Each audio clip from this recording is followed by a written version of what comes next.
안녕하세요. 축구 전문 기자 한준입니다. 이번 영상에 굉장히 강력한 썸네일 제목을 보고 불편하시는 분들도 있을지 모르겠습니다. 하지만 이것조차도 저는 굉장히 많은 감정들을 억누르고 제작을 했습니다.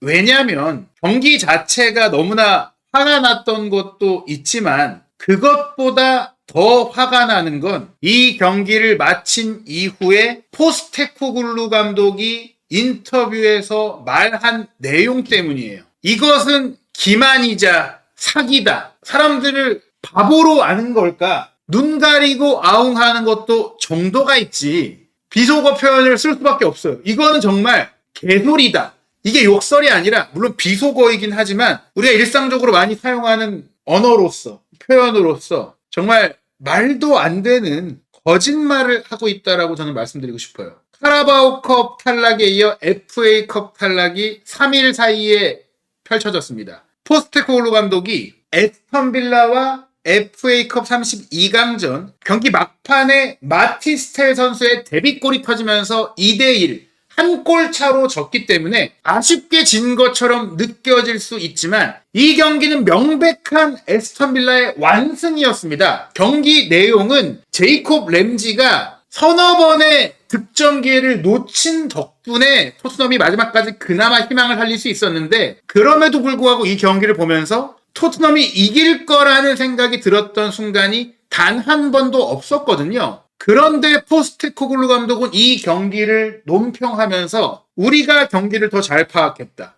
후반전에는 우리의 경기를 보여줬다. 항상 우리가 더 위협적이었다라는 말도 안 되는 궤변을 넘어섰어요. 이건 정말 개소리예요. 개소리를 했어요. 경기 기록 대표적으로 보더라도 슈팅 숫자가 16대 1이었어요. 빅찬스 물론 토트넘도 3번 있었지만 에스턴 빌라 4번이 있었던 것도 저희가 입중계에서 말씀드렸고 유효 슈팅 7대 5였죠. 그리고 상대 박스 안으로 진입한 위협적인 공격 상황을 에스턴 빌라는 34번을 기록을 했는데 토트넘은 17번이었고 대부분은 후반전 상대가 지키기 위해 내려섰을 때 특히 상대의 이날 유일한 전문 센터백인 콘사가 부상으로 빠지면서 그 기회를 틈탄 거였습니다. 점유율도 밀렸죠. 그런데 팽팽해 보이지만 애초에 에스턴 빌라가 점유율을 많이 가져가면 토트넘에게 역습 기회를 허용할 수 있기에 굳이 무리해서 라인을 올리지 않고 안정적으로 경기를 운영했기 때문입니다.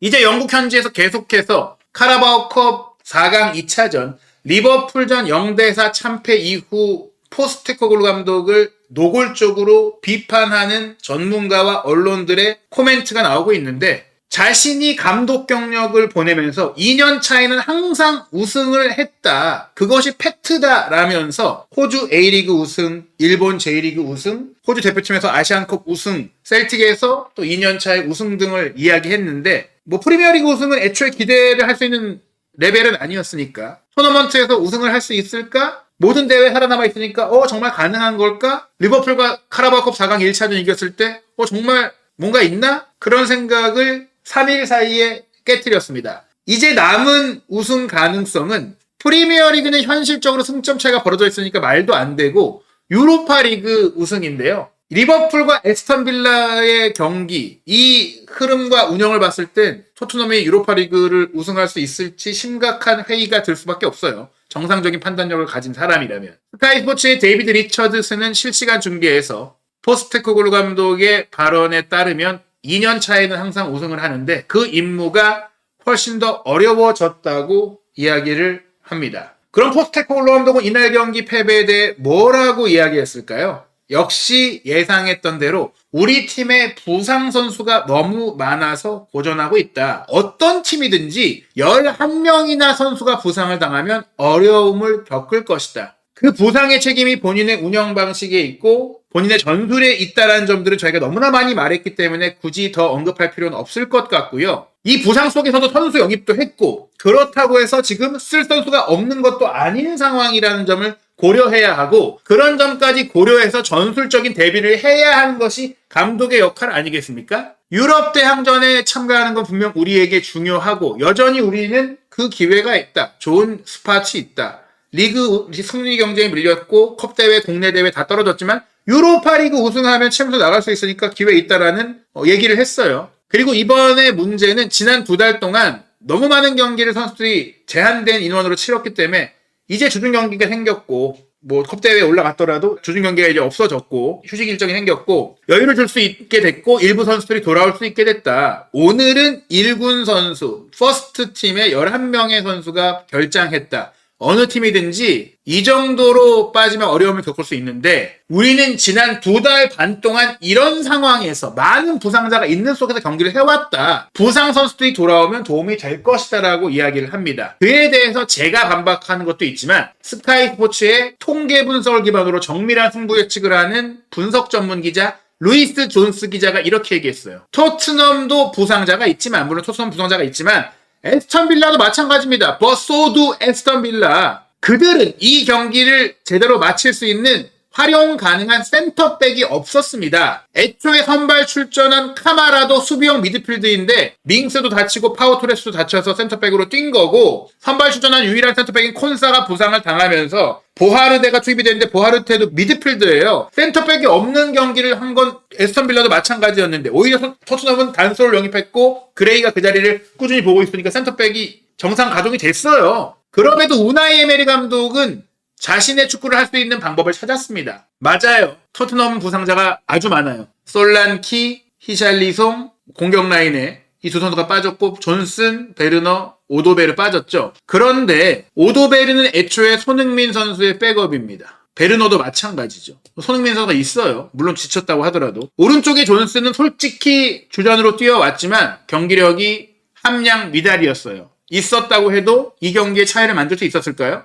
저는 그렇게 생각하지 않습니다. 솔랑키와 히샬리송이 있었다면 도움이 됐을 것 같아요. 그런데 테를 영입을 했잖아요. 그리고 최근 아자이를 쓸 수도 있는 그 유망주를 무어가 아닌 아자이를 쓸 수도 있는 선택지도 있었어요. 제한된 인원 안에서 더 나은 선택을 할 수 있는 감독의 준비가 충분히 가능했는데 그걸 못 해놓고 부상 핑계를 댔다. 우도기의 부상 아쉽죠. 근데 제가 봤을 땐 우도기가 돌아와도 스펜스를 넣는 게 낫다고 생각할 정도로 스펜스가 잘하고 있습니다. 비카리오가 있었다면 좀 더 나았겠지만 킨스키 골키퍼가 뛴다는 것 자체가 이날 경기의 전반적인 흐름과 운영에 그렇게 큰 영향력을 미쳤을까?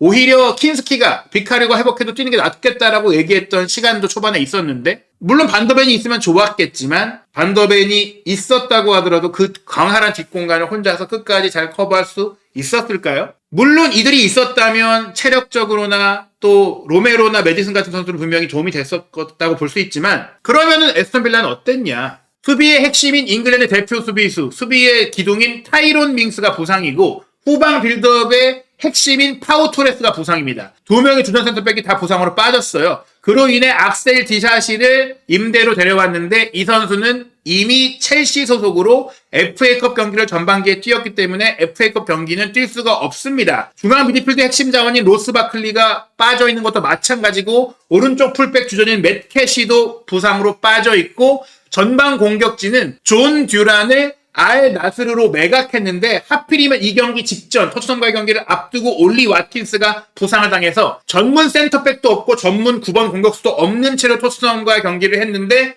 더 잘 대처했어요. 변명이 안 된다는 얘기예요. 포스테코글루 감독의 경기 후 인터뷰 내용, 경기 평가가 더 가관이에요. 시작이 좋지 않았다. 1분 만에 선제골을 먹었으니까요. 그게 우리에겐 그래도 마지막으로 필요한 거다. 전체적으로 문제가 없는데 이른 시간 실책으로 좀 집중력 문제로 골을 먹는 게 아쉽다. 그 점에 있어서 우리가 발전하지 못해서 실망스럽다.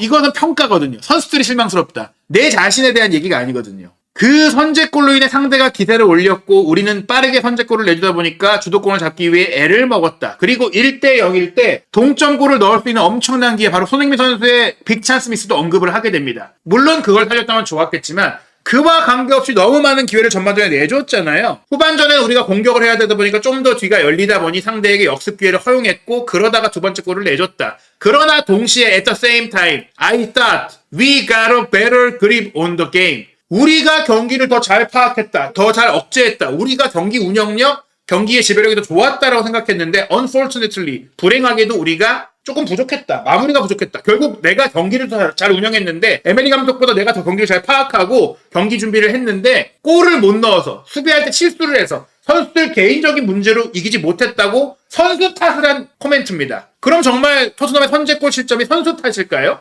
토트넘의 선제골을 내줄 때의 문제입니다. 하이라인 수비 다 상대 진영으로 건너가 있어요. 시작하자마자 여기서 에스턴 빌라는 수비수부터 패스가 전개됩니다. 미드필더에게 전개가 되죠. 근데 하이라인인데 이 주변의 공간 보세요. 뻥 비어 있어요. 공이 왔을 때 압박하러 오죠. 중앙 미드필드들 압박하러 왔습니다. 근데 그냥 풀립니다. 이 압박을 탈압박으로 풀어나와요. 에스턴 빌라 선수들이 자유롭게 풀어나와요. 뒤에 공간도 많고 베리발이 무엇보다 중앙 미드필드로 뛸 때 수비력이 부족하니까 벤탄쿠르와 베리발이 나란히 뚫리고 공격으로 올라가 있던 쿠루세프스키는 멀뚱히 바라보고 있는 상황. 그리고 무엇보다 포로가 인버티드로 들어와서 배후 커버로 내려가기 어려운 그런 상황. 마이키 무어도 수비 커버하기에는 어려운 상황. 하이라인의 뒷공간이 크게 열려있는 상황. 풀어나오고 나서 스루 패스가 딱 들어갈 때 포로가 비운 공간은 속수무책으로 당할 수밖에 없죠. 뛰어 내려와 봤자 이 공을 받은 제이콥 램지가 편안하게 슈팅했다. 근데 이 슈팅조차도 골키퍼 정면으로 갔는데 골키퍼 실책으로 먹었습니다. 개인의 실수도 물론 있지만 너무 뒤가 크게 열렸으니까 선수들은 이미 먹었다라고 생각할 수밖에 없는 상황이고 선수들이 경기 내내 우리가 뭔가 할 수 있다라는 자신감, 확신, 믿음이 없는 채로 경기를 하고 있다는 게 느껴졌고 시작하자마자 골을 먹으니까 역시나라는 절망감과 체념이 나왔던 모습이에요. 이날 경기 토트넘이 하이 턴오버를 8개 기록했어요. 그런데 모두 아주 높은 곳이 아닌 그나마 딱 넘어선 상황이었어요. 겨우 이 하이 턴오버 기록에서. 그리고 슈팅으로 연결된 건 하나밖에 없었죠. 오히려 에스턴 빌라가 더 위협적인 위치에서 공을 빼앗아 냈고 또 슈팅으로 가져갔습니다. 에스턴 빌라가 더 강한 팀이고 홈팀인데 라인을 안정적으로 운영하면서 센터백 전문 선수가 없으니까 역습하는 형태로 경기를 운영을 했어요. 이른 시간 선제골을 넣고 토트넘은 선제골을 빠르게 내주다 보니까 라인 높이고 공격했는데 막상 가장 높은 곳에 있었던 공격수들은 원톱으로 뛴 손흥민 선수가 아니었죠. 좌우 측면에 테리나 무어가 올라가 있었고 이들은 어떠한 영향력도 발휘하지 못했고 스펜스와 포로도 올라갔지만 수비 공백만 이야기하면서 계속 역습을 허용했습니다. 위험 지역에서 공을 잃어버린 횟수 에스턴 빌라가 29회, 토트넘이 24회로 에스턴 빌라가 더 많다라고 나오지만 실제 더 위험한 상황에서 빌드업하다가 잘린 거는 토트넘이 더 컸고 이 골문 앞에서까지도 빼앗겼고 슈팅으로 이어진 건 2번으로 빌라보다 많았어요. 경기 운영 더 잘 파악했다? 억제했다? 저는 이 기록을 보더라도 장면을 보더라도 이해가 안 돼요. 그리고 포스테코글루 감독이 후반전에 대한 만족감을 또 얘기합니다. 리버풀전 때도 그러더니 후반전은 more like ourselves. 조금 더 우리다운 경기를 했다. 전반전은 실망스러웠지만 분명 1대1로 맞설 수 있었던 빅찬스가 있었다. 또 한 번 얘기해요. 손흥민이 전반전에 빅찬스 놓쳐가지고 우리가 경기를 못하지 않았는데 끌려갔다. 좀 더 버텨도 후반전에 잘했으면 됐는데 골을 넣었으면 됐는데 후반전에 훨씬 더 우리다운 경기를 했는데 그러다가 두 번째 골을 먹어서 더 어려워졌다. 그러나 항상 우리가 I always thought we were a threat going the other way. 더 위협적이었다고 생각하지만 unfortunately not enough. 하지만 충분하지 않았다. 정말 그럴까요? 후반전에도 잘했을까요? 맞아요. 경기 막판에 끝나기 전에는 위협적이었죠. 골도 나왔죠. 그것은 에스턴 빌라는 이미 2대 0이고 경기를 마무리하고 있고 선수를 교체했고 점검하고 있고 지키고 있었으니까 그 75분 전까지 60분 좀 넘어서 골이 나오고 그 뒤에 계속 앞서고 있었어요. 후반전 내내 토트넘의 위협이 더 커지는 것은 없었습니다. 기대 득점도 실제로 계속 높게 유지된 것은 에스턴 빌라였어요. 에스턴 빌라도 세 번째 골, 네 번째 골을 넣을 만한 장면을 충분히 만들었습니다. 실시간 공격 위협도 그래프를 보더라도 에스턴 빌라가 훨씬 치솟은 부분이 있고 후반전도 시작하자마자는 당연히 끌려가는 토트넘이 조금 뭔가 보여주려고 했지만 더 위협적인 상황이 에스턴 빌라에게 나왔고 골까지 나왔단 말이에요. 그리고 나서 사실 선수 교체를 하고 체력도 안배를 하고 지키려는 경기를 하고 심리적으로 쫓아가야 되는 토트넘이 총공사를 펼치니까 조금 기회가 온 건데 이걸 가지고 후반전이 우리다웠다라고 하는 것은 정말 눈 가리고 아웅 축구를 아무것도 모르는 사람들에게 하는 변명이겠죠. 후반전이 정말 나아졌을까? 기록을 보면 전후반 모두 점유율은 비슷했어요. 그리고 슈팅 숫자 전반전에는 11대 3으로 밀렸는데 후반전에는 5대 8로 토트넘이 좀 더 많았죠. 그러나 빅찬스는 전반전 1대 1이었는데 후반전 3대 2였다. 즉 이렇게 어렵게 더 역습을 당하는 상황이 돼서 더 큰 위협을 맞이했는데 공격 빈도가 더 많았다는 이유만으로 우리가 더 경기를 잘했고 위협적이었고 우리의 모습을 보였다는 그런 얘기는 정말 눈 가리고 다시 한번 말씀드리지만 경기의 흐름상 당연히 리드하는 팀이 또 빡빡한 일정을 소화하는 팀이 힘 빼고 후반전에 지킬 수 있는 것을 이렇게 눈속임으로 설명하는 거죠. 그러면 후반전 실점은 또 어떻게 했느냐? 2대0 골은 마찬가지예요.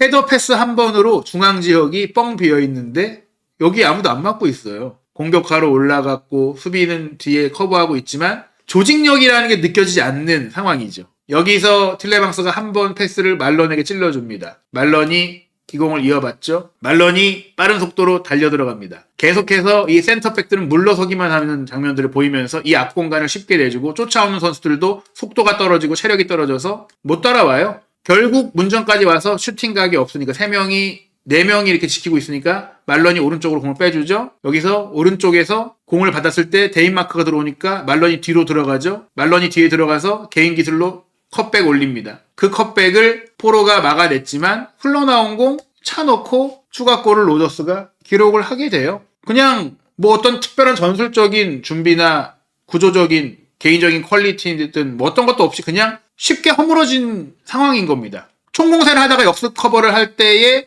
어쩔 수 없는 장면이 아니라 수비적인 준비와 약속이 없어 보이는 그런 실점이었어요. 엔지 포스테코글루한테 말합니다. 우리는 이제 리셋을 기대한다. 변한 건 없다. 많이 변한 건 없다. 이제 주중 경기가 없이 몇 주가 이어진다. 컵대회 2개도 탈락을 했고 이제 일정이 여유로워졌다. 이제 체력이 회복되니까 우리 경기력도 살아날 거고 부상 선수도 돌아올 것이다. 11월 중순부터 일주일에 2경기씩 하는 일정이 빡빡했는데 그러면서 부상자가 많아서 적은 선수들로 열심히 했기 때문에 선수들을 충분히 칭찬하기 어려울 정도로 선수들이 열심히 해줬다. 앞으로 몇 주 동안 선수들이 회복하고 복귀할 수 있는 기회가 있을 거고 그러면 우리가 새롭게 리셋이 되면서 시즌을 힘차게 마무리할 수 있을 것이다. 저도 토트넘의 리셋을 기대합니다. 포스테코글루 감독 자꾸 자신의 문제, 자신의 책임, 자신의 능력 부족을 이렇게 거짓말로 가리지 말고 개소리 그만하고 제발 부탁이니까 꺼져주셨으면 좋겠어요. 제발 나가주셨으면 좋겠어요. 토트넘에서 프리미어리그에서 그만 고집 부리고 나갔으면 좋겠다. 자녀 연봉 다 챙겨서 그냥 갔으면 좋겠다. 저는 솔직히 부탁하고 싶을 정도로 이제 그만 보고 싶습니다. 리그에서 강등권에서 경쟁하는 에버튼, 레스터한테 졌습니다. 최근에. 호펜하임 이겼지만 분데스리가에서 강등권에서 경쟁하는 팀이에요. 엘프스볼이 스웨덴 팀이죠. 브렌트포드전 승리 그나마 기대를 모았어요. 상대도 좀 방심했고 토트넘이 마침내 역습 축구로 뭔가 잘 보여주는 것 같았습니다. 그러나 리버풀전 참패, 빌라전 완패로 그 모든 것이 신기루였구나.